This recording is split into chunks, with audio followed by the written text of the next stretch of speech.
justamente después de la pausa con el fiscal Jorge Chávez Cotrina, pero tenemos un tuit antes de eso. A ver, ¿qué dice? Desde el pacho del congresista Eduard Málaga Trillo, dice lo siguiente, las masivas evidencias de corrupción reveladas el día de ayer ratifican la incapacidad moral permanente del presidente Castillo.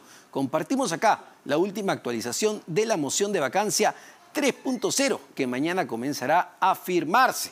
Ahí está, a partir de justamente este informe, esta denuncia del Ministerio Público, ya hay reacciones claves de parte del Congreso, porque como ha quedado claro, y lo dice la Fiscalía también en su denuncia, la pelota está en la cancha del Parlamento. Esta responsabilidad es exclusiva y excluyente, como dicen en el Ministerio Público, del Parlamento. Para hablar de este tema, y estamos con el fiscal Jorge Chávez Cotrina, coordinador de las Fiscalías contra el Crimen Organizado. Doctor Jorge Chávez Cotrina, ¿cómo está? Muy buenas noches. Buenas noches, gracias por la invitación. A ver, quería empezar un poco con lo último que conversábamos con el señor Hugo Chávez Arévalo, exgerente general de Petroperú, porque probablemente sea la defensa de muchos de los implicados que hemos venido escuchando. Y lo que él dice es que estos son puros chismes, que aquí, en su caso al menos, son puros dichos, son puros chismes, no hay ninguna prueba, no hay nada corroborado. No solo lo escuchamos de Hugo Chávez, lo escuchamos también incluso de muchos congresistas de la República que hasta el momento dicen, aquí no hay nada todavía, no hay pruebas. ¿Qué responde la Fiscalía ante ya esta versión constante y repetitiva? Simple y llanamente basta con leer la denuncia que ha presentado el Ministerio Público, en donde de las 375 páginas, casi el 70% contienen evidencias sólidas y de calidad. Y la denuncia ha sido elaborada con una estructura lógica y muy simple de entender, porque han tenido el cuidado de elaborarla por hechos, imputaciones, o sea, a ti te imputo esto, pero después vienen las evidencias. Es cierto, hay declaraciones de testigos protegidos, hay declaraciones de colaboradores eficaces, pero el 70% son documentos. Hay una cantidad de documentos que ha copiado el Ministerio Público que corroboran justamente lo dicho por los colaboradores y testigos. Porque claro, hay que tener en cuenta que lo dicho por el colaborador pues no es prueba, hay que corroborar su dicho, lo dicho por el testigo tampoco. Entonces la Fiscalía lo que ha tenido es la acuosidad de acopiar elementos de prueba o evidencias, evidencias de todos los dichos. ¿Con qué finalidad? De corroborar la versión. ¿Por qué? Porque doctrinariamente a nivel nacional e internacional se dice que la versión de un colaborador eficaz es una versión sospechosa que tiene que ser corroborada con evidencia periférica y en juicio con prueba periférica. Y eso es lo que ha hecho la Fiscalía.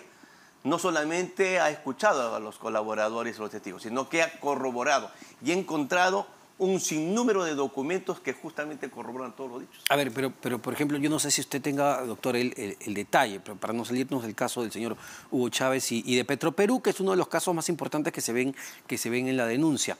Lo que se ha conocido ya es la confesión, ojo, la confesión del empresario Fermín Silva, amigo del presidente de la República, que dice, bueno, sí, pues, como dice Bruno Pacheco, como dice el colaborador tal, yo pagué para la designación del señor Hugo Chávez, entre 45.000, 50.000 soles, 30.000 me dijeron iba para el presidente y 15.000 se lo quedó Bruno Pacheco. Esto lo vio mi sobrino, él fue testigo de esto. Le preguntan al sobrino, que es lo que está en la denuncia, y el sobrino dice, sí, yo vi la entrega del dinero.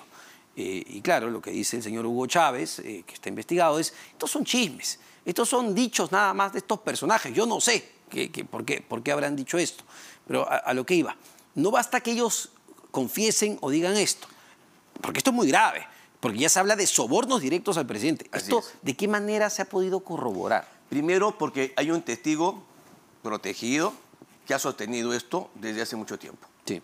Y ese tema se tenía que corroborar por la persona que estaba involucrada directamente en el hecho. Con el que pagó. Con el que pagó. Y el que pagó te está diciendo, sí, efectivamente, yo pagué. Y tengo un testigo, justamente corroboró lo que con otra versión. Exactamente. Acá no es un dicho que a mí me dijeron, que yo dije, ¿no? Claro. A mí me contaron, yo tengo conocimiento. No, él dice, yo pagué y mi sobrino vio. y lo pagué con la finalidad de que este señor sea nombrado en Petroperú. O sea, está totalmente corroborado por el protagonista de los hechos. Más elementos, más evidencias. Bueno, y aunque el señor Chávez a ver, también volviera a decir que estos son dichos, además están las versiones de los propios ministros de Estado vinculados a Petroperú como Pedro Franque y el señor Iván Merino, que Pedro Franque, entiendo, según la denuncia, acepta y dice, oye, sí, a mí el presidente me presionó hasta en 2 oportunidades para que el señor sea presidente de Petroperú, pero no cumplía los requisitos y lo máximo que accedimos es que sea director. Así es. O sea, ¿cuán importante, para que la gente entienda, es el cruce de información y de versiones? Porque claro, lo que escuchamos muchas veces o lo que pareciera que se pide desde el otro lado es el video, el audio, donde se revela y efectivamente se le ve a Castillo contar los fajos de dinero como hacía Montesinos. Lo que ocurre es que cuando uno investiga a una organización criminal, uno tiene que entender que no vas a encontrar fácilmente prueba directa. Por eso es que se tiene que trabajar en base a la prueba indiciaria. El indicio es un hecho cierto y el indicio, a través de las reglas de la lógica y la máxima de la experiencia, te lleva el hecho a probar. Pero aquí en el caso de Petroperú está plenamente probado porque ni siquiera es prueba indiciaria, es prueba directa. Porque el que ha pagado lo está admitiendo que ha pagado. Entonces ya ni siquiera el Ministerio Público necesita utilizar reglas de la lógica, como es la experiencia, porque dice, yo pagué, pues, lo pagué para que lo nombren. ¿Qué más prueba quiere? Y a eso se corrobora con prueba periférica, donde los ministros dicen, oiga, nosotros no queríamos que sea nombrado, el presidente nos presionó. ¿Se da cuenta? Entonces, ¿qué estás haciendo? Vas concadenando, vas valorando la evidencia en forma individual, pero también vas valorando la evidencia en forma conjunta. Y eso te da el resultado a lo que ha llegado y a lo que ha arribado la Fiscalía de la Nación. A ver, y el presidente puede decir, pero yo no sabía nada. Yo no sabía nada, yo seguí la recomendación pues, que me dieron, que se ha nombrado el señor Hugo Chávez. Puede decir, apelar, como entiendo que se está apelando, que él ignoraba absolutamente todo. Ojo, no solo en Petroperú, transportes, vivienda, y casi todo. Si él ignoraba lo que pasaba en el gobierno, entonces en manos de quién está el gobierno, ¿no? Eso es mucho más grave todavía. Porque no es posible que esté admitiendo el nombramiento de funcionarios, ministros, director de Petroperú, y el presidente no sabía. ¿No le pidieron su currículo? Y yendo a los hechos que entiendo que se ven para el tema de Petroperú, son muchísimos temas, pero vamos a esto ya que empezamos acá. ¿Cuán importante es que se haya consignado las reuniones? Que también lo conversamos con el señor Hugo Chávez. El mismo día, a la misma hora, se conversan con el presidente de la República, el señor Hugo Chávez, gerente general, Karelin López, y entiendo que el propio empresario, Samir Abudaye, quien termina ganando la licitación. Él dice que no se reunieron de manera conjunta, que fue por otra cosa. Pero es importante tener ese registro. ¿Es tomado eso en cuenta? Claro, todas las evidencias son valoradas, como te repito, en forma individual y en forma conjunta. Una va concadenada a la otra. Y conforme vas tú enganchando los eslabones de la cadena, vas a llegar al resultado al que ha llegado y ha arribado la fiscal de la Nación en esta denuncia. O sea, elementos y evidencias de sobra, como nosotros decimos en el algo judicial, ¿no? El tema está plenamente acreditado con las evidencias. La Fiscalía en esta investigación en general, de Petroperú, se ha preocupado por reunir evidencias para demostrar, por lo menos hasta este estadio procesal, 2 cosas. Se reúne evidencias para demostrar que existe una actividad criminal. Dentro de esa actividad criminal reúne evidencias para demostrar que en esa actividad criminal hay tráfico de influencias, hay colusión, ¿ok? Pero además tiene que acopiar evidencias para vincular a las personas denunciadas con los hechos que está denunciando, que eso es lo más importante. Y estas evidencias son parte de lo que nosotros conocemos como la teoría del caso. La teoría del caso está compuesta por la teoría fáctica, que son los hechos. La teoría fáctica está compuesta a su vez por las preposiciones fácticas, que son cada una de estos hechos que van sumándose y conforman la teoría, el cuento, por decir así, final, la historia. Pero lo más importante es que cada preposición tiene que estar basada en evidencia. Porque si el fiscal lanza una preposición que no tiene evidencia, pues el caso se le va a caer. Y en esta investigación, los fiscales han tenido el cuidado, la objetividad de reunir, acopiar evidencias para corroborar y sustentar cada una de sus preposiciones fácticas de la denuncia. Por eso es que usted lee la denuncia, hay incluso un cuadro, dice, evidencia tal, con esto corroboramos esto, evidencia tal, con esto corroboramos esto. Han hecho ese trabajo estructural en la denuncia, que es muy clara. Es decir, cualquier persona, incluso una persona legua en derecho, que no es abogado, leyendo la estructura, que lo han hecho en un idioma o un lenguaje muy fácil de entender, cualquier persona lo puede entender, porque la forma como la evidencia la concaenan con el hecho a probar es muy clara. Ahora, volviendo ya al tema general, ¿no? A la denuncia, porque son varios casos, y entiendo que aquí no se ha incluido, para que la gente sepa, no se ha incluido todos los casos por los cuales el presidente de la República está siendo investigado. Exacto. Petroperú y vivienda y transportes que han sido acopilados. Ya, pero ¿por qué? ¿Por qué presentar la denuncia constitucional ante el Congreso de la República en este momento, si la investigación continúa? ¿Qué hecho fundamental ha gatillado esta decisión del Ministerio Público? A ver, lo que ocurre es que las investigaciones van avanzando de acuerdo conforme la Fiscalía va avanzando con la investigación, valga la redundancia. Entonces hay varios hechos. Hay hechos que están, digamos, en un 20%, hay hechos que están en un 50%, pero estos dos hechos ya estaban en un 80% de avance de investigaciones. O sea, ya tenían todas las evidencias. Entonces, si hay dos investigaciones en etapa preliminar que tienen el mismo estadio y que tienen la fuerza acreditativa, lo que hace la fiscal de la Nación en un primer momento es acumularlas. ¿Ok? Entonces, al acumularlas ya tiene dos hechos concretos. Y entonces, ¿para qué vas a esperar más? ¿Para qué vas a esperar averiguar los otros temas que me pueden demorar 3, 4, 5 meses? Si yo ya tengo un hecho fuerte, no tengo que darle conocimiento al Congreso de la República porque así lo manda la ley. Es decir, lo que están haciendo con esto, con esta denuncia, es de alguna manera decirle al Congreso, oye, mira, yo hasta aquí ya he llegado, me queda clarísimo que el presidente de la República, Pedro Castillo, tiene que ser acusado porque esto es muy grave y acá te lo demuestro con todas estas evidencias que he podido recopilar. Ya está en tu cancha. Exactamente. ¿Es, digamos, una manera de presionar políticamente al Congreso? No, es simplemente cumplir con la norma.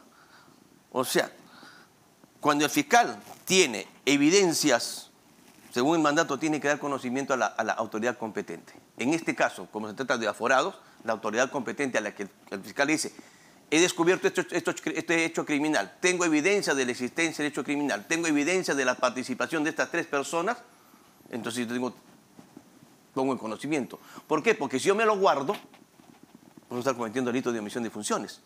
Y por ahí alguien puede decir, la fiscal de la Nación, y verdad, investigó, pero encarpetó la investigación 1 año, 2 años. Encubrimiento personal. ¿A quién está favoreciendo? Encubrimiento real. ¿No es cierto? Entonces lo que hace la fiscalización es simplemente cumplir con el mandato imperativo de la ley. Tienes una noticia criminal, la investigaste, acopiaste la evidencia de calidad y sólida, no tienes por qué esperar. Tienes que dar cuenta a la autoridad competente para que asuma sus atribuciones, y en este caso es el Congreso de la República. Sí, claro, pero a ver, el Congreso de la República, en el caso del presidente, también se ve limitado por lo que dice la Constitución. Y aquí es interesante el debate que se ha abierto, porque cuando se presenta esta denuncia, se da una recomendación, de alguna manera, al Parlamento, diciéndole, oye, mira, sabemos que está el famoso artículo 117, que solo permite acusar al presidente en 4 supuestos muy claros, establecidos en la Carta Magna. Pero lo que pide la Fiscalía es, hay que interpretar esto de una manera mucho más amplia en función a convenios internacionales, el convenio de la ONU, entiendo que van al punto 30.2, 30.3, que te permitiría decir que no podemos permitir pues, que haya corrupción en las esferas más altas del gobierno. Claro. Pero ¿no estaríamos forzando de alguna manera una figura legal? Fíjese usted, cuando un Estado firma una convención internacional, asume compromisos que tiene que cumplir. Lo que dice la Convención contra la Corrupción es justamente en el artículo 30, inciso 2, es que se tiene que tomar medidas, ¿no es cierto?, para que las autoridades corruptas no sean amparadas por la legislación interna y no sean juzgados. Pero hay algo mucho más importante. Es que la Convención contra la Corrupción de Naciones Unidas tiene una guía de interpretación legislativa elaborada por la misma autoridad internacional. Es decir, te dan la convención, pero te dice, oye, interprétalo así, porque así lo tienes que interpretar. Y el artículo 6 de la guía legislativa de la Convención, es decir, así dice bien claro en un párrafo, no puedes ampararte en un derecho interno para que los corruptos no sean investigados o juzgados. Es lo que dice. Sí, claro. Además, en el tema de las convenciones, y esto seguramente va a ser, el debate va a ser ese. Sí. Va a haber opinólogos, unos a favor, otros en contra. ¿Ok? Eso va a ser normal. Va a haber opiniones, tantas opiniones como abogados hay, porque cada uno va a interpretar la norma a su manera. Sí, claro, y porque, eso sí, porque a ver, el debate va a enriquecer. Y es un debate importante, además, porque nos pone en una situación muy, muy complicada como país, pero nuevamente, claro, aplicamos lo que dice el convenio de las Naciones Unidas sobre corrupción, pero pareciera que ese convenio va pues en colisión directa con el artículo 117, porque nos guste o no, el artículo 117 es muy claro en las causales en las que se puede acusar directamente al presidente de la República. ¿Qué pasa si el presidente de la República comete un homicidio doloso en Palacio de Gobierno en este momento? Claro, Tienes que esperar hasta el 2026 para investigarlo. Pero justamente para eso, ojo, y lo hago como pregunta, justamente para eso no está ya la figura de la vacancia presidencial para poder atacar esos supuestos. Mire, hoy día en la mañana escuché al doctor Omar Cairo, Sí. que justamente dio una opinión de que no se puede aplicar la convención, eso es su posición. Pero dio una salida, él, lo parafraseo además, sosteniendo que con la información que el Ministerio Público ha entregado al Congreso de la República, el Congreso de la República podría ser que algún congresista tome conocimiento de estos hechos, haga suya los hechos, no la denuncia, y con esos hechos pueda solicitar la vacancia. Pero es un tema que está en manos del legislativo y que obviamente nosotros no tenemos por qué decir lo que tiene que hacer. Esa es la opinión que dio Omar Cairo, que es un constitucionalista reconocido, ¿no? Sí, claro, y aparte han surgido otras ideas, no es su terreno, pero igual la lanzo ahí porque es importante conversarlo. El doctor César Azabache, por ejemplo, en la mañana conversábamos con él y nos decía que incluso el Congreso debería ir por la derogación del artículo 117, que se ha convertido en una limitante e incluso ya pues es una norma, digamos, anacrónica en una época como la actual. Lo que ocurre es que esto es histórico. Nunca antes se ha formulado una denuncia de esta naturaleza contra un presidente en funciones, ¿no es cierto? Entonces, va a haber un debate muy grande que obviamente el debate le va a permitir al Congreso tomar las decisiones correctas. Esperemos nosotros que tomen las decisiones correctas, porque estamos atacando la forma. Estamos atacando la forma, no estamos atacando el fondo. O sea, ¿hay actos criminales que se han cometido? Sí. ¿Hay evidencia? Sí. El Ministerio Público frente a estos actos criminales, frente a las evidencias que ha copiado, tiene que voltear la mirada a un costado. No puede. Tiene que dar reconocimiento. Ese es el fondo. O sea, el tema también es qué mensaje usted le da a la juventud de nuestro país. No te preocupes, llega al poder, corrompe, roba, que no te va a pasar nada porque la Constitución te protege, ¿no? Ese es el mensaje. Ese es un punto importante, porque lo escuchamos tanto ayer como hoy de no solo el presidente Castillo, sino de los ministros del gabinete o parte del gabinete. No tanto responder las serias acusaciones de fondo que están plasmadas en esta denuncia que ha presentado la Fiscalía, sino señalar, yo tengo protección, a mí no se me puede acusar y la que me acusa es mala y es narcotraficante, es cuello blanco y todos los adjetivos que se han lanzado. Lógico, lo que ocurre es que dentro de la estrategia de defensa es simplemente atacar al investigador. Ya nos decía un viejo maestro universitario cuando estudiamos pregrado. Cuando cuando el abogado no tiene argumentos de defensa, normalmente insulta y ataca al fiscal. Y si a nosotros nos están atacando, entonces nosotros estamos diciendo que estamos por el camino correcto. Porque si nosotros no estaríamos en una investigación que no tiene ni son ni ton, pues estarían felices, no estarían tan desesperados. Hoy día, por ejemplo, acaban de presentar una denuncia contra delito de prevaricato y uso de autoridad de la acción al fiscal de la Nación. Están presentando una acción de amparo. Es su derecho, además, es su derecho. Nosotros respetamos su derecho. ¿Qué le parece que sean los propios ministros, en el caso de Betsy Chávez, por ejemplo, de Cultura, que presenten estas acusaciones contra la fiscal de la Nación, contra los investigadores? Yo creo que hay que respetar el derecho, si ella quiere denunciar en su papel de congresista, la Constitución le permite y no hay ningún problema. Nosotros no nos vamos a asustar por las denuncias, porque nosotros estamos actuando de acuerdo a la ley. Ahora, justo dado que estamos conversando, hay un video, hay un mensaje que han lanzado los fiscales. Ahí está. Vamos a ver, vamos a leer, vamos a escuchar este mensaje de varios fiscales, de representantes del Ministerio Público, liderados por el ya conocido fiscal superior Rafael Vela, coordinador del equipo, además, Lavallato. Escuchemos. Expresamos lo siguiente. Primero, nos reafirmamos en la defensa de la autonomía constitucional del Ministerio Público frente a todo tipo de injerencia que afecte nuestra institucionalidad. Segundo, los fiscales no somos actores políticos, sino operadores de justicia y no actuamos bajo ninguna forma de presión política, mediática o económica. Tercero, reiteramos nuestro respaldo y apoyo a la decisión institucional de la señora Fiscal de la Nación que, en uso de sus facultades y atribuciones constitucionales, ha presentado la denuncia constitucional contra el presidente de la República y otros altos funcionarios aforados. Cuarto, consideramos necesario el respeto de la separación de poderes para una correcta administración de justicia, base del sistema democrático. Lima, 12 de octubre del 2022.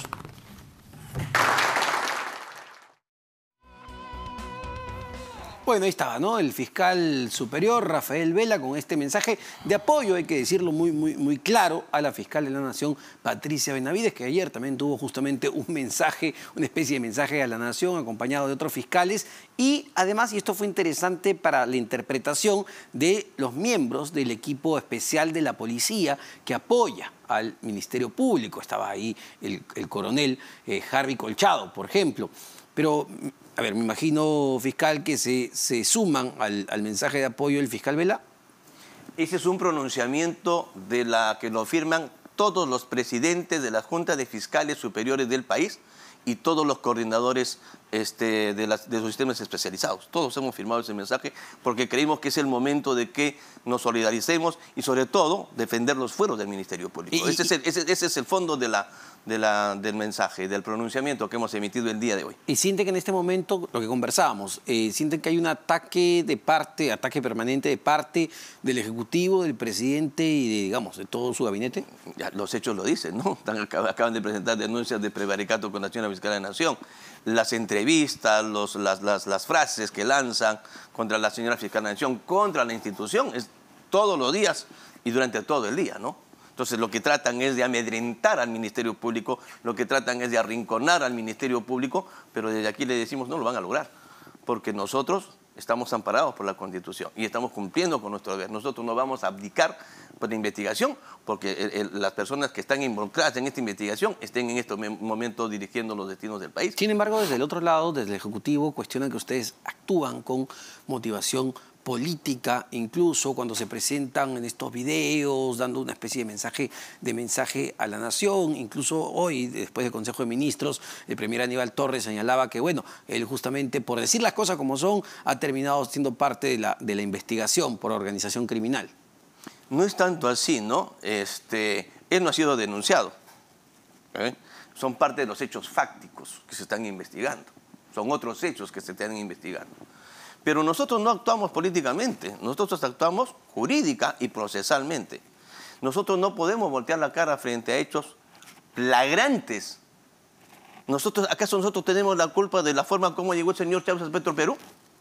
¿Acaso nosotros tenemos la culpa de que hayan evidencias de cómo entregaron la plata para el distrito de Anguía donde se fascinó las licitaciones? Esos son hechos concretos. Eso se tiene que investigar. ¿Acaso los fiscales le pusieron los $20.000 en el Valle a Pacheco? Esto se tiene que investigar. Tenemos que investigar. Son los hechos.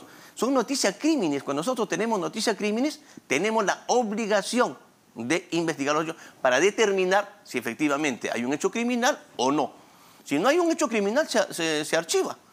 Pero si hay, tenemos que tener la fuerza suficiente, la valentía de denunciar. Yo siempre lo he dicho, a un fiscal no le puede temblar la mano para denunciar o acusar cuando tiene evidencias sólidas y de calidad, pero tampoco le puede temblar la mano para archivar cuando no la tiene. Ahora, y solo para terminar, ¿no?